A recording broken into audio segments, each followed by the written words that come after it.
नमस्कार दोस्तों, मेरे YouTube channel Varun Mridha creations में आपका स्वागत है।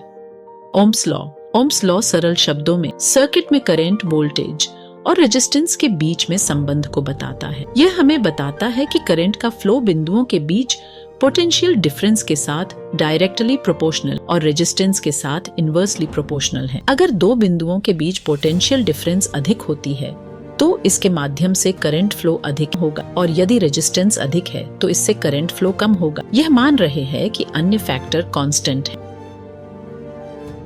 चलो एक क्विक एक्टिविटी करते हैं ओम्स लॉ को समझने के लिए।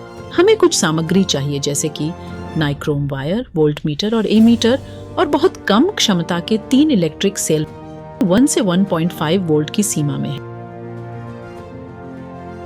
पहले हम एक सर्किट बनाते हैं। इसके स्रोत में केवल एक सेल है। यह नाइक्रोम वायर है जो कि रेजिस्टेंस भी है। यह एमीटर है जो सीरीज में है। वह वोल्ट मीटर है जो पैरेलल में जुड़ा हुआ है और यह प्लग की है। हम प्लग की को बंद कर देते हैं और हमें कुछ रीडिंग को नोट करने की आवश्यकता है।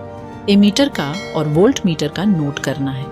करंट को I1 और पोटेंशियल डिफरेंस को V1 मान लेते हैं।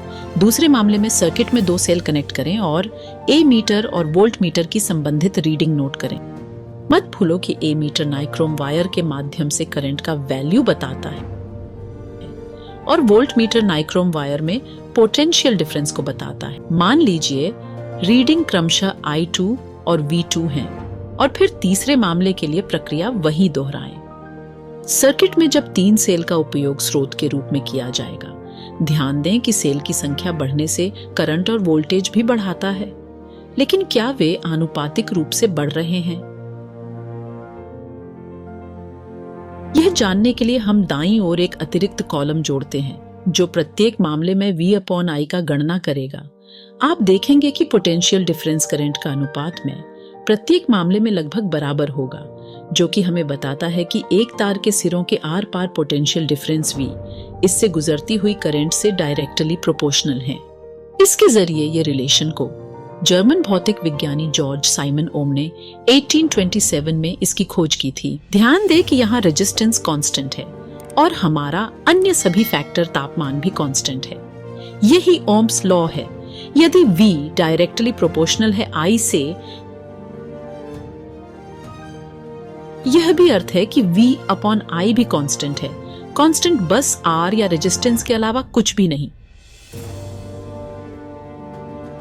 रेजिस्टेंस क्या है? बस एक कंडक्टर में चार्ज के फ्लो का विरोध करने का प्रॉपर्टी है। यह प्रयोग में यह कांस्टेंट था।